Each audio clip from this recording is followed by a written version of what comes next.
Artinya apa?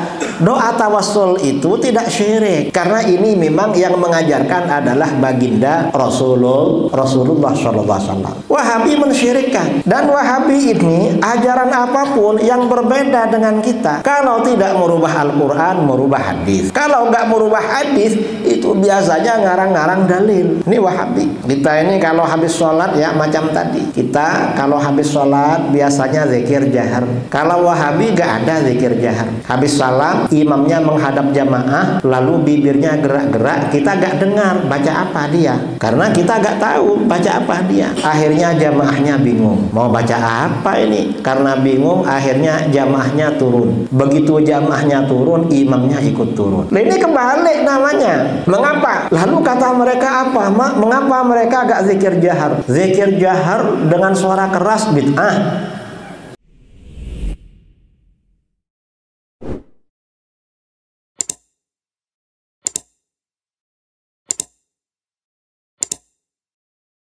Yang ingin saya sampaikan pada pagi kali ini berkaitan dengan isu-isu aktual. Apa? Masalah khilafiyah. Perbedaan pendapat di kalangan umat Islam itu sesuatu yang menjadi kenyataan, benar-benar ada.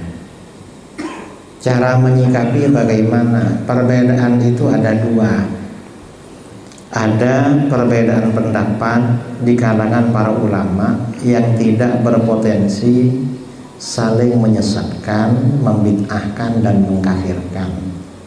Artinya perbedaan ini tidak berpotensi menimbulkan perpecahan di internal umat Islam. Maka perbedaan ini merupakan rahmat Allah bagi kita. Ini masuk dalam ranah ikhtilafu ummati rahmatun atau ikhtilaful ulama'i rahmah. Sabda Rasulullah SAW walaupun dhaif tapi diakui oleh para ulama, perbedaan para ulama itu adalah rahmah, kasih sayang Allah bagi kita. Mengapa? Karena kita bisa memilih, dan dalam saat-saat tertentu kita bisa ambil pendapat yang lebih ringan. Contoh misalnya, laki-laki bersentuhan dengan perempuan, batal wudhu apa enggak? Menurut Imam Syafi'i batal wudhu. Sementara menurut Imam Hanafi atau Hambali, menurut Imam Hanafi atau Maliki tidak batal wudhu.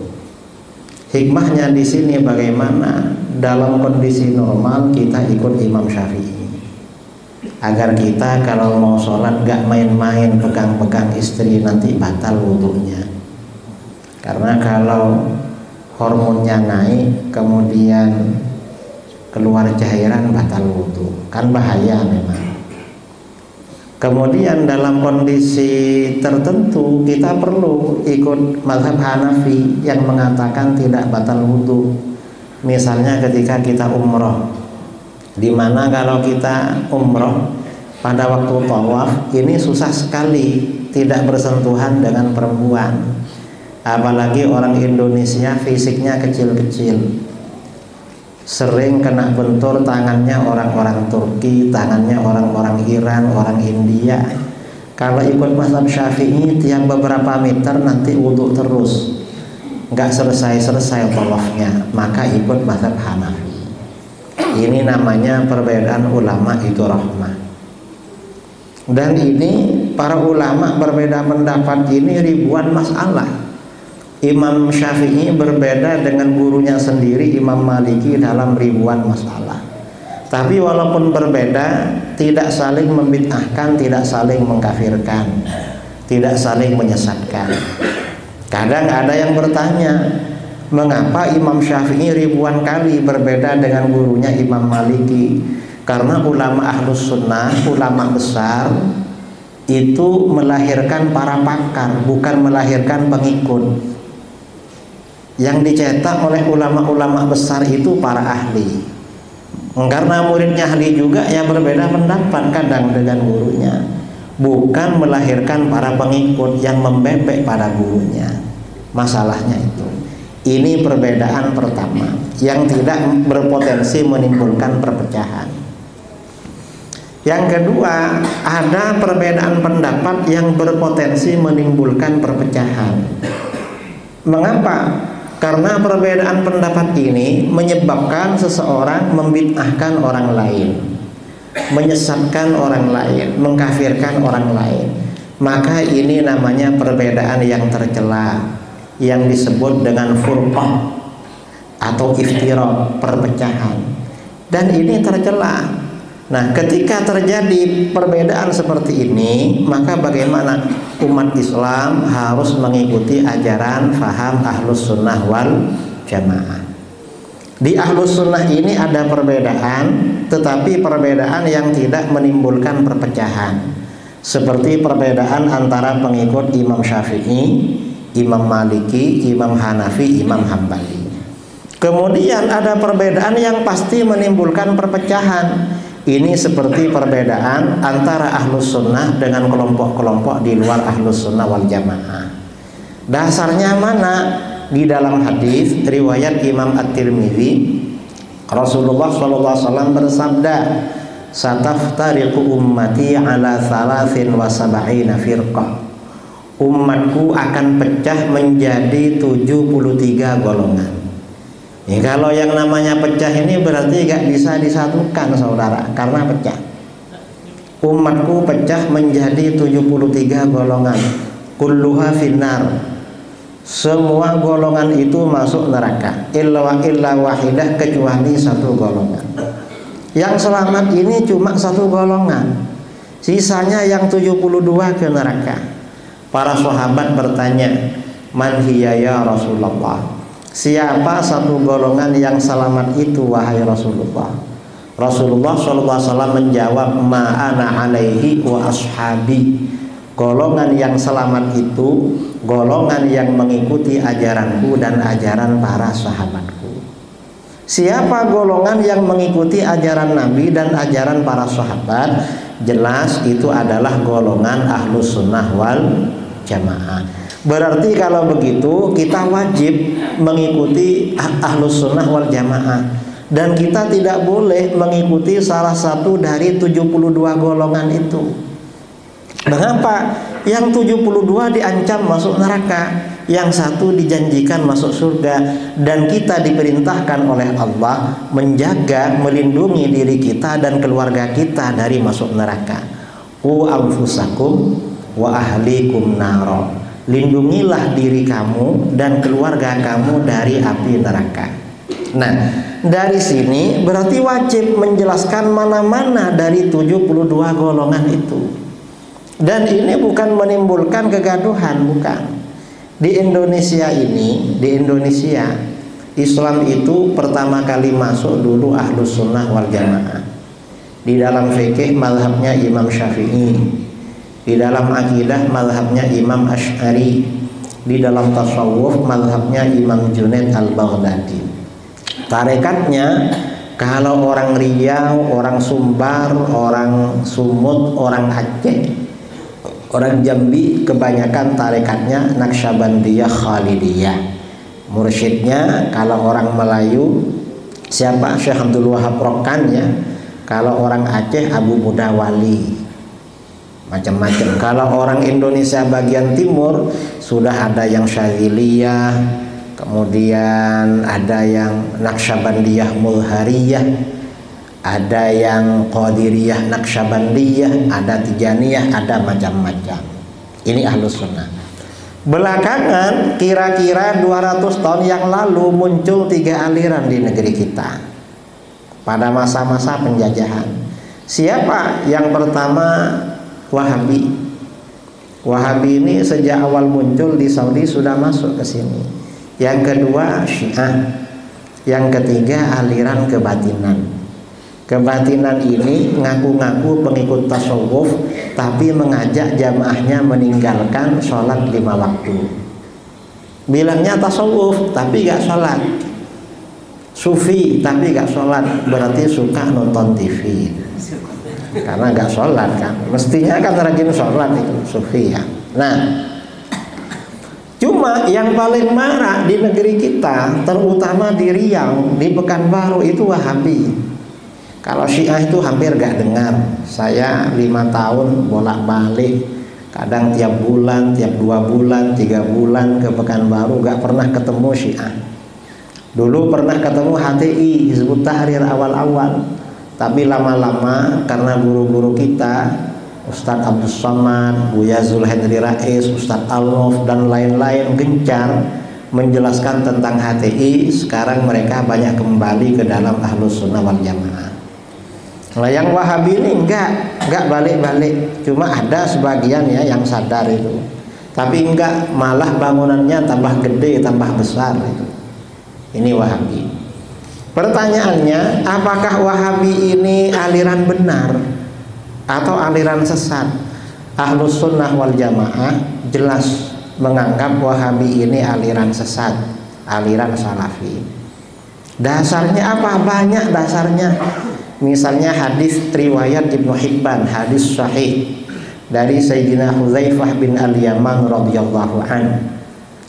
Rasulullah SAW bersabda, "Innama atakhawwafu alaikum rajulun qara'al Qur'an." Sesungguhnya sesuatu yang aku khawatirkan pada kalian adalah seorang laki-laki yang pandai baca Quran. Baca Quran itu bagus, dianjurkan. Bahkan sabda Rasulullah SAW, "Afdalu ibadati ummati qiraatul Quran." Ibadah umatku yang paling utama, paling bagus adalah baca Quran.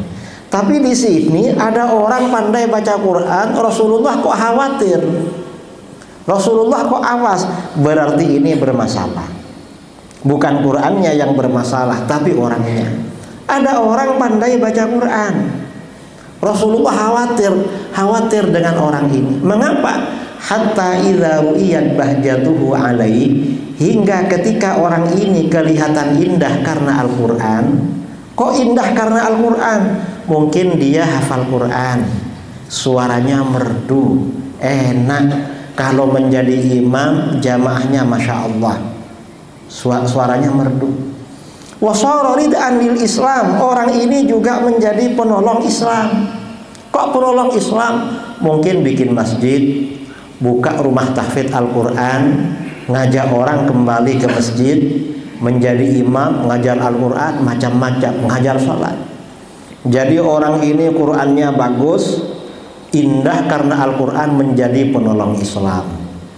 Dipanggil ustadz oleh orang, bahkan kalau perlu doktor, al-ustadz ad-doktor. Ternyata apa? Setelah orang ini indah karena Al-Quran, menjadi penolong Islam, ghayyarahu ila masya Allah. Orang ini merubah ajaran Al-Quran pada apa yang Allah kehendaki. Artinya apa? Ajaran Al-Quran dirubah, didistorsi, ditahrif, diselewengkan pengertiannya. Fansalakha minhu, setelah ajaran Al-Quran dirubah, dia melepaskan dirinya dari Al-Quran, bagaikan ular yang lepas dari bajunya ya, apanya, dari kulitnya. Ular tuh dalam waktu ke waktu biasanya lepas dari kulitnya. Ini juga begitu, orang ini melepaskan diri dari Al-Quran.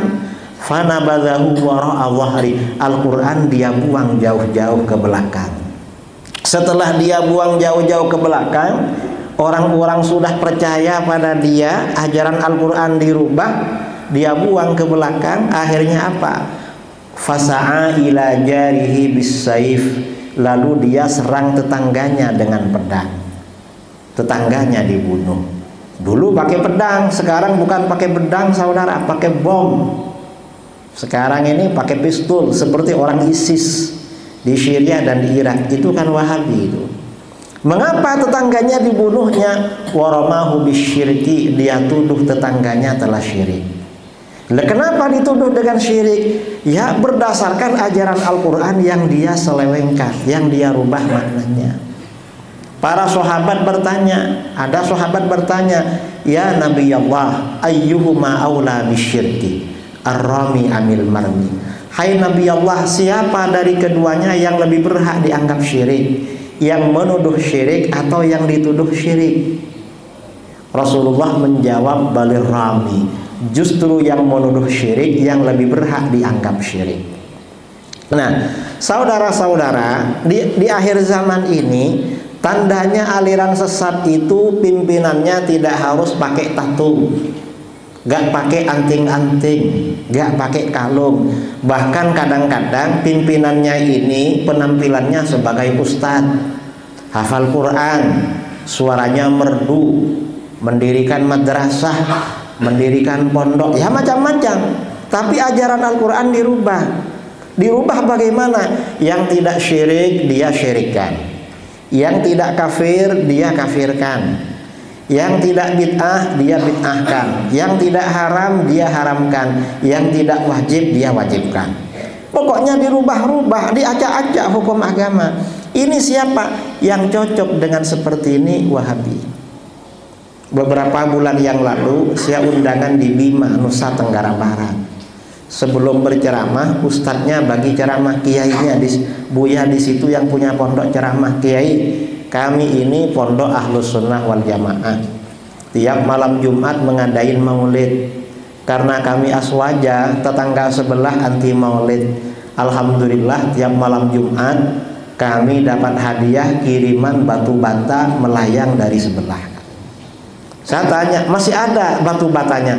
Alhamdulillah kami simpan sebagai kenangan. Habis itu saya ceramah, saya sampaikan, beruntung tetangga saudara cuma punya batu bata. Coba tetangga saudara punya bom, kira-kira dihadiahkan enggak ke sini?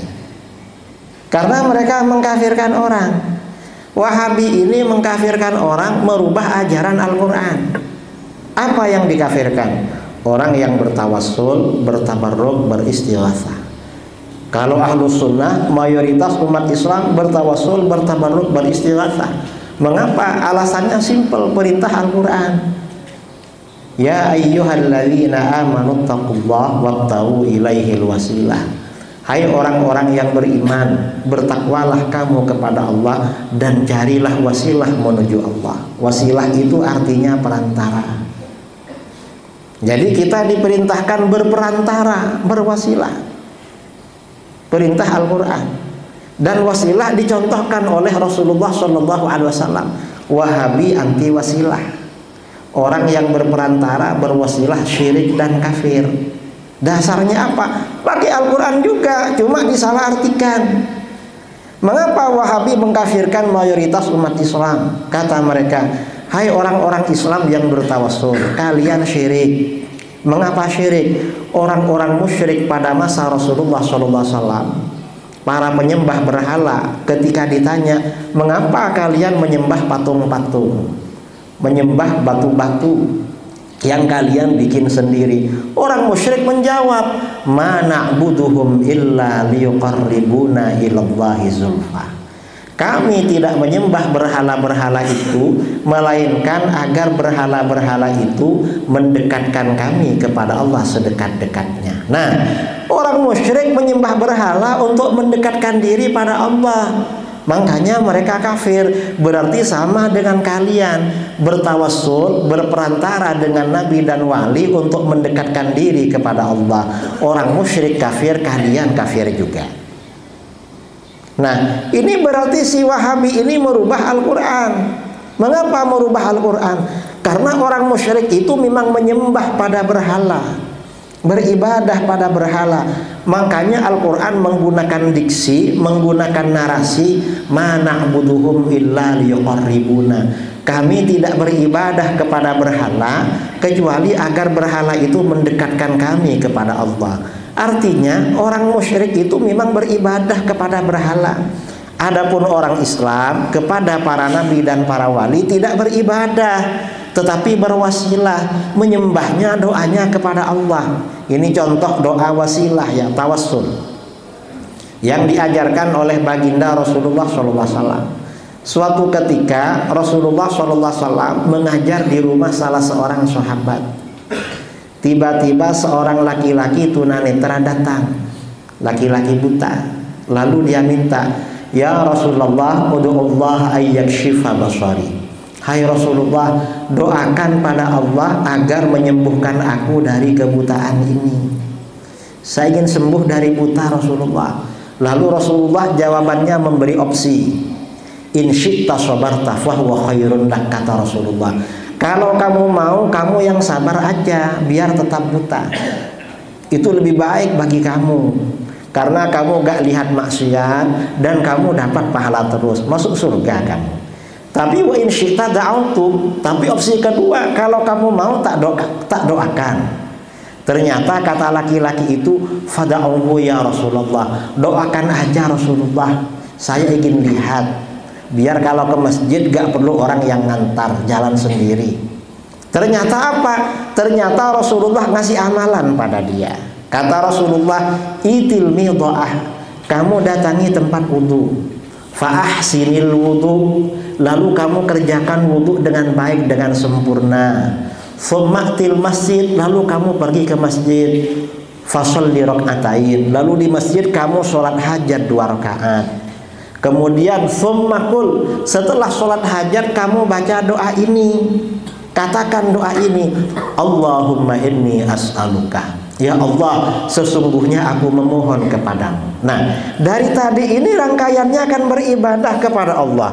Berwudu ibadah pada Allah, sholat ibadah pada Allah, lalu berdoa kepada Allah, lalu bertawassul, wa atawajjahu ilaika, dan aku bertawassul kepadamu, aku berperantara kepadamu, binabiyyika Muhammadin, dengan nabimu Nabi Muhammad sallallahu alaihi wasallam, nabiyir rahmah, nabi pembawa rahmat. Setelah itu beristighatsah, menyeru Rasulullah.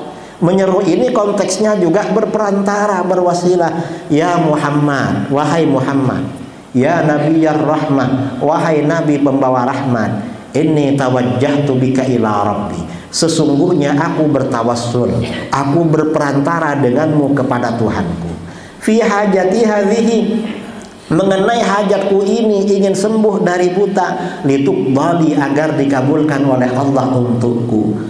Allahumma fasyaffi'hu fiyya, ya Allah, terimalah syafaat nabiku untuk diriku. Wa syafi'ni fi nafsi, dan terimalah doaku untuk diriku sendiri.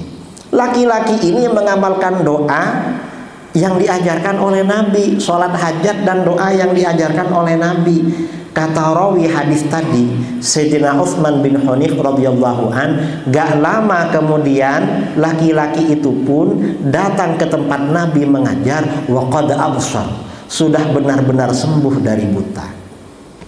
Nah, ini artinya apa? Tawassul itu tidak syirik, istighatsah tidak syirik. Mengapa? Karena itu bagian wasilah, berperantara yang diperintahkan Al-Quran dan diajarkan oleh baginda Rasulullah SAW. Wahabi mensyirikkan karena pakai ayat Al-Quran yang salah tempat. Wahabi itu kalau berdalil sering salah tempat, saudara. Itu Wahabi. Makanya ini perlu diingatkan. Dalil ini sahih, hadisnya sahih.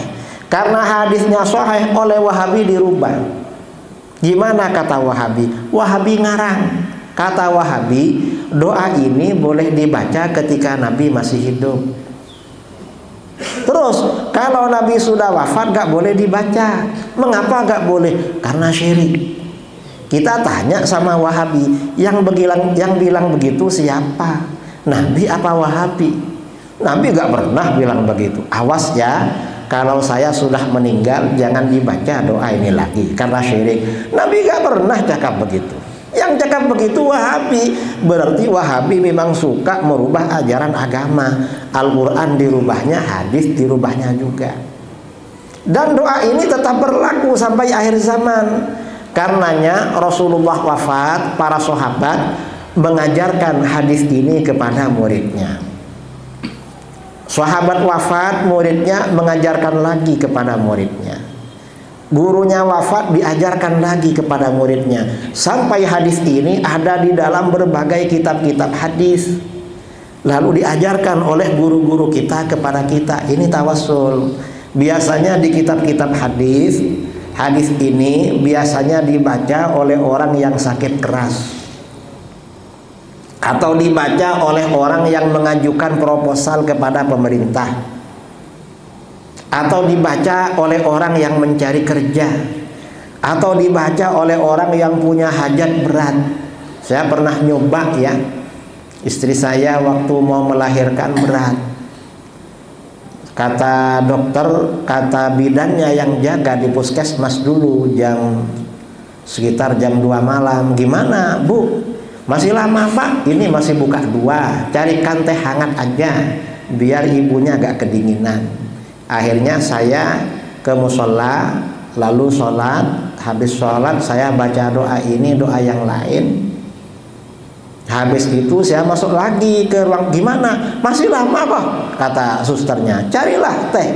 Begitu saya keluar, ternyata istri teriak sudah keluar. Bidannya gak tahu kalau keluar itu. Bayinya sudah nangis cepat memang. Nah, doa ini ada cerita. Tahun 2014 saya diundang kerajaan Malaysia, daurah. Pesertanya para imam masjid, para ulama, para mufti, 50 orang.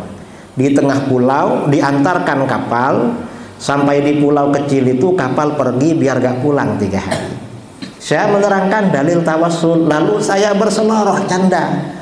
Saudara-saudara, terutama bapak-bapak, kalau ingin tahu doa ini bisa juga loh dibaca untuk kawin lagi. Saya bilang begitu. Akhirnya oleh ustadz-ustadz itu dicatat, Pak Kiai mana doa yang tadi? Loh kan untuk apa? Ya enggak lah katanya, ini penting. Dapat 1 tahun saya diundang lagi ke Malaysia, ke Johor. Ketika akan pulang di bandara, ada imam besar yang dulu ikut daurah itu, bawa istri, bawa anak, bawa bayi.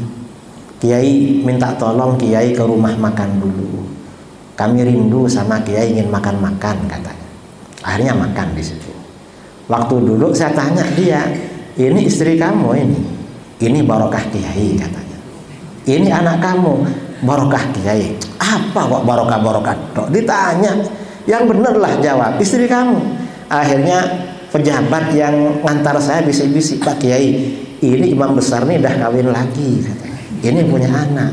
Kamu kawin lagi? Iya Pak Kiai. Kok kawin lagi? Loh sama Kiai dikasih amalan katanya. Saya baca langsung dapat kan. Itu tahun 2014. Tahun 2017 ada daurah lagi di pulau, di Pahang. Imam besar ini ikut lagi. Ternyata yang menemani beda dengan yang kemarin. Yang kemarin 2 tahun lalu itu agak tinggi, yang ini agak pendek, cuma lumayan. Terus saya tanya, ini siapa lagi? Ini yang ketiga Kiai katanya. Loh nambah lagi? Iya. Kok nambah lagi? Loh siapa gurunya katanya. Kan Pak Kiai yang ngajari doanya kan. Nah maksudnya bukan itu saudara. Artinya apa? Doa tawassul itu tidak syirik, karena ini memang yang mengajarkan adalah baginda Rasulullah SAW. Itu tawassul. Wahabi mensyirikkan. Dan Wahabi ini ajaran apapun yang berbeda dengan kita, kalau tidak merubah Al-Quran, merubah hadis. Kalau nggak merubah hadis, itu biasanya ngarang-ngarang dalil. Ini Wahabi. Kita ini kalau habis sholat ya macam tadi. Kita kalau habis sholat biasanya zikir jahar. Kalau Wahabi nggak ada zikir jahar. Habis salam, imamnya menghadap jamaah, lalu bibirnya gerak-gerak, kita gak dengar baca apa dia, karena kita gak tahu baca apa dia. Akhirnya jamaahnya bingung mau baca apa ini. Karena bingung akhirnya jamaahnya turun. Begitu jamaahnya turun, imamnya ikut turun. Nah, ini kebalik namanya. Mengapa? Lalu kata mereka apa? Mengapa mereka gak zikir jahar? Zikir jahar dengan suara keras bid'ah. Gak bid'ah, padahal gak bid'ah. Mengapa gak bid'ah? Karena di dalam kitab-kitab hadis, misalnya riwayat Imam Muslim, riwayat Al-Baihaqi, riwayat At-Tabrani dan lain-lain, Rasulullah SAW kalau menjadi imam sholat, habis salam, zikirnya paling keras. Makanya para sahabat itu tahu zikir apa saja yang dibaca Rasulullah habis sholat, karena Rasulullah zikirnya nyaring. Itu imamnya. Jamaahnya bagaimana? Jamaahnya keras juga. Hadis riwayat Bukhari Muslim, imamnya pakai zikir jahar, makmumnya zikir jahar. Gak langsung pergi. Wahabi kalau sholat di masjid kita, dengar imamnya jahar, biasanya langsung berdiri, mukanya emosi, macam orang kesetanan. Nah, itu salah itu. Ada murid saya mantan Wahabi. Saya tanya dia, kamu dulu waktu Wahabi, kalau bermakmum imamnya zikir jahar, kamu pergi? Iya Kiai, katanya. Kenapa pergi? Kata Ustadz kami, itu bentuk dari hajar. Hajar itu perlawanan atau protes pada kemungkaran. Loh, masa habis sholat protes? Mestinya habis sholat itu fa idza faragta fansab wa ila rabbika farghab. Kalau sudah selesai kamu bangkit dan mohon kepada Allah. Kan disuruh berdoa itu. Sebentar ya, ntar lagi. Jadi isyraq ini agak mundur-mundur gak apa-apa lah. Yang penting ngajinya agak lama dikit, 10 menit lagi. Nah, akhirnya apa? Itu Wahabi. Sebenarnya yang benar gak begitu. Yang benar itu makmum itu meninggalkan tempat sholat berjamaah ketika imamnya beranjak berdiri. Karena di dalam hadis riwayat Imam Bukhari dari Ummu Salamah, kata Ummu Salamah, fa idza qama Rasulullah sallallahu alaihi wasallam qamar rijal. Kalau Rasulullah berdiri dari tempat sholat, jamaah di belakangnya baru berdiri. Bukan imamnya ditinggal duluan. Kalau imamnya ditinggal duluan, selain gak sopan, kasihan juga. Imamnya zuhur sendirian, makmumnya 3 orang Wahabi semua. Lalu imamnya zikir jahar, begitu menoleh ternyata gak ada orang. Gimana itu? Sudah meninggalkan sunnah, tega lagi sama imamnya. Dan ini namanya meninggalkan sunnah. Karena memang makmum itu yang sunnah meninggalkan tempat sholat bersama imam. Makanya Imam Bukhari ketika meriwayatkan hadis ini menulis babun tiwarin nas qiyamal imam al-alim. Bab ini menjelaskan bahwa jamaah itu menunggu imam dulu mau berdiri. Imamnya berdiri baru jamaahnya berdiri. Jangan berdiri duluan. Kalau Wahabi dibolak-balik saudara, pergi duluan, malah makmumnya pergi, imamnya ikut. Loh, kok imam ikut makmum itu? Mestinya makmum ikut imam. Ini juga contoh ya. Wahabi ini habis sholat diajak salaman gak mau. Ya, di Bogor orang-orang curhat, ada Wahabi Kiai diajak salaman habis sholat dipukulnya tangan kita. Ada juga diajak sholat malah tersinggung dia. Sebenarnya yang benar gimana? Loh, cuma diajak salaman, ya maulah, jangan mahal-mahal. Wah, Rasulullah habis sholat diajak salaman mau. Dan itu hadisnya sahih riwayat Imam Bukhari. Abu Juhaifah berkata dalam Sahih Bukhari radhiyallahu an, kharaja Rasulullah sallallahu alaihi wasallam bil hajirah ilal Batha. Rasulullah keluar pada waktu cuaca panas sekali ke daerah Batha, mungkin musim haji. Fatawadda'a, lalu Rasulullah berwudu. Selesai berwudu Rasulullah menjadi imam. Thumma shalla zuhra rak'atain wal asr rak'atain. Rasulullah menjadi imam zuhur asar di jamak qashar, 2 rakaat. Selesai sholat, wa qaman nas, orang-orang berdiri. Setelah mereka berdiri selesai sholat, faja'alu ya'khuduna yadayhi, lalu orang-orang itu mengambil kedua tangan Nabi. Apa mengambil kedua tangan itu? Kan bersalaman kan, dan itu habis sholat. Apakah Rasulullah menolak? Enggak menolak. Yuqabbilunaha, mereka mencium tangan Nabi. Karena Rasulullah ini orang mulia, dicium tangannya. Kata Abu Juhaifah, rawi hadis ini, fa akhadtu biyadihi, aku ambil tangan beliau, fa wada'tuha ala wajhi, aku letakkan tangan beliau pada wajahku, dicium. Fa idza hiya abradu minas salji, ternyata tangan baginda lebih sejuk daripada salju. Padahal cuaca panas. Dalam cuaca panas, fisik Rasulullah mengalirkan energi sejuk. Wa adyabu raihatan minal miski, dan tangan beliau lebih harum aromanya daripada parfum kasturi. Makanya kalau mau ke masjid pakai parfum. Kalau bersalaman dengan orang dapat parfum kawannya. Jangan kayak Wahabi, gak pakai parfum, akhirnya gak mau diajak salaman karena takut bau tangannya itu. Nah, artinya apa? Wahabi ini bahaya saudara. Ajarannya memang berbeda dengan Ahlus Sunnah. Dan ini jangan dibilang khilafiyah, jangan. Khilafiyah itu perbedaan antara mazhab Ahlus Sunnah. Kalau perbedaan antara Ahlus Sunnah dengan Wahabi itu namanya furqah, perpecahan. Kita nggak boleh ikut kelompok-kelompok yang mengajak pada perpecahan. Harus mengikuti kelompok Ahlus Sunnah wal Jamaah.